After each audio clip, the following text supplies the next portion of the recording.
सुखता नस त पिया द तनी रस न त जाम हो जाई।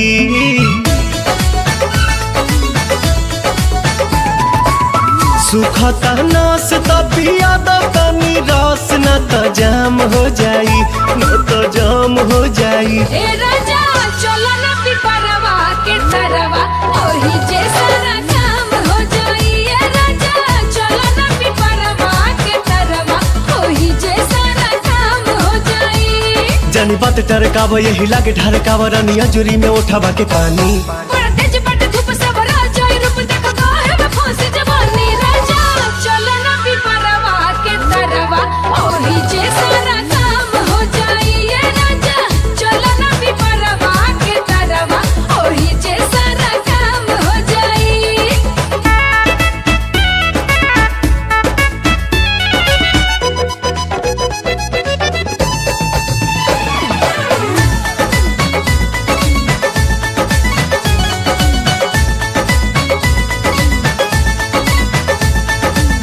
ओढ़ा के ओढ़निया तू काटे दना चनिया, तुहरो के आई मजा आए हो मोरे धनिया।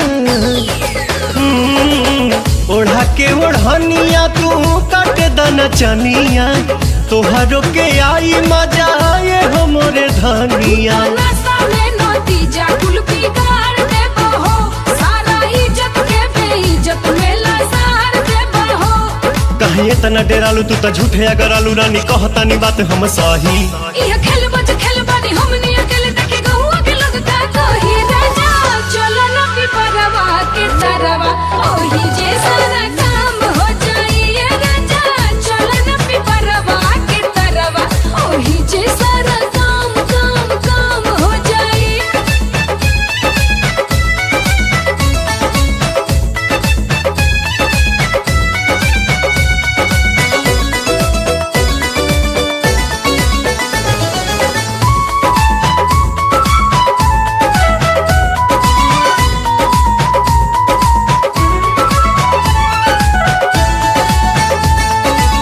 गाल धके मस कब तबे जाके घस कब, सपना में देखल चीज सोझावा से चस कब।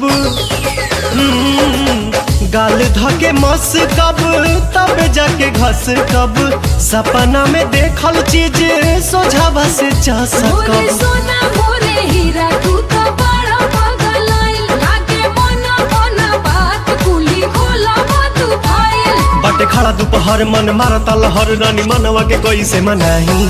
छोड़ जाए दाए जान चल खइला ने मन अब कइलो न जाता नहीं। राजा चलो ना पिपरवा के तरवा ओही जे सारा